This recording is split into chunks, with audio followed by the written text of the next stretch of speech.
Thomas, and this is our farm. Thanks for joining us today as we decide to start one of our beds. As you may remember from the farm tour, we have a pretty big kitchen garden that's getting placed, or at least phase one is starting now. But I think I have slightly more exciting news than moving soil today, which is in this video I plan on having 3 guests.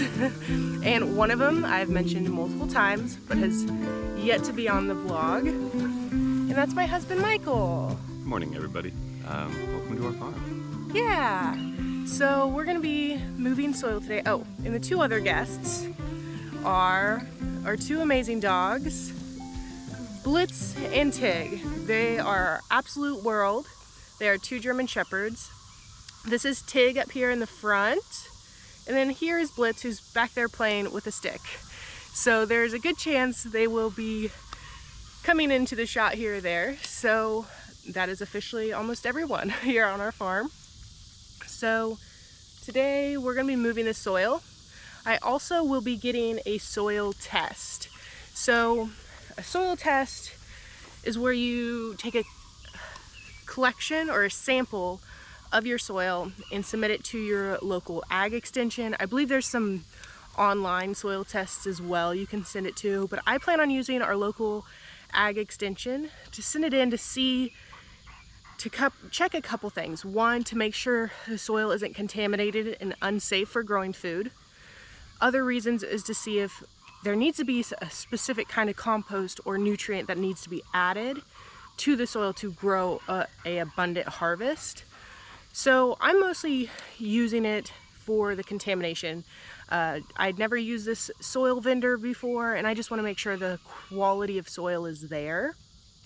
And I'll have after I do this first soil test through our ag extension, I'll do probably another one as well with our commercial garden and kind of show that process, because I know when you're doing something new and you've never done it before, it can be a little intimidating. So hopefully a video might kind of ease your mind or kind of show you the process of how it gets done.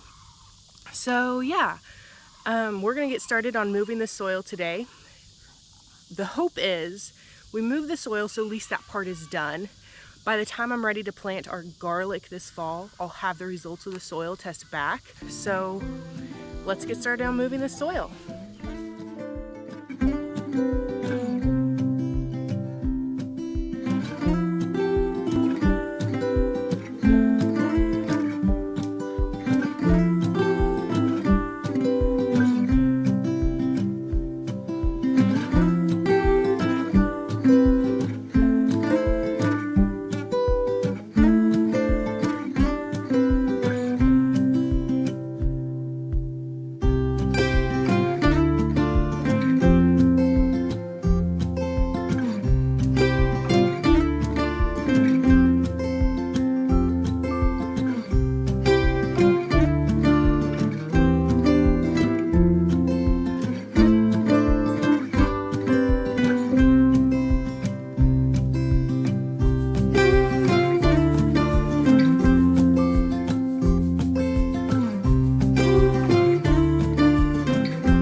Okay, we officially have our first 2 garden beds.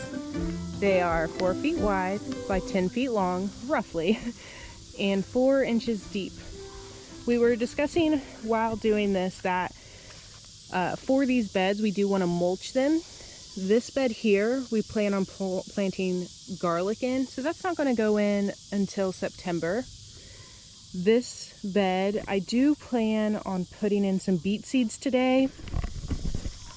And you may wonder, hey, if your soil test isn't back, why would you put seeds in? 2 reasons. 1, because I like planning for the best. I'm aware of the worst, but best case scenario, the soil comes back, it's not contaminated, it might be lacking in some nutrients somewhere. That's okay, we can add that.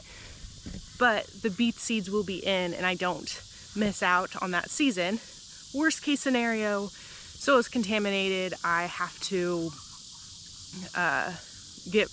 pull the beets. Okay, I'm out some beet seeds. I'd obviously then be out soil as well, but you can revive soil and pull out contaminants. So that's kind of the plan for the beds. The rest of the day is mulching, planting some seeds. We also discussed around the beds, we're going to be getting some rain supposedly this afternoon. So we might go ahead and line these with either some cedar mulch that we have, or we have discussed in our forest there are some trees we want to harvest, but harvesting them a little early just so we can surround the beds. That way the soil doesn't completely wash away, which I don't know, it kind of then defeats the point of an in-ground garden. But so we're discussing a few options that we could do for this bed. I also did want to mention that during the time lapse, you may have noticed I dumped out the soil that I was going to test. That was because I got to overthinking. When I took the soil sample, I took it from the outside of the pile and just filled the whole thing up with that soil and maybe like an inch or two into the pile. As we got to digging, I got to thinking that one, the soil had been cooking in the sun for the past 2 days. So the soil that I pulled from the outside of the pile was going to be different than potentially the soil from the middle of the pile. To get I know some about soil testing, and what I do know is when you get a sample, it's good to test through the soil throughout the whole area that you're going to be guarding or using. That's why I decided to dump out half of it and take a sample from the middle of the pile and then one other section. That way the whole sample itself is over the entire soil that we plan on using. So that is the beds. With the rest of the soil, we do plan on actually using probably up at our house. The previous owners were avid gardeners. I can just tell based on the health of all the trees around our house, as well as the variety of perennials we have. The garden surrounding our house is absolutely beautiful with the amount of perennials. They're a little out of shape and need a little bit of cleaning up, but overall they're beautiful. Along one side of our house though, the soil runs towards our foundation, so we want to dig up those perennials, put in more soil so then the soil runs away from our foundation, and we'll replant those plants. So we'll need quite a bit of soil for that, which is why we bought, well, there's several reasons we bought extra. We bought extra for that reason, along with there was a minimum order we had to buy.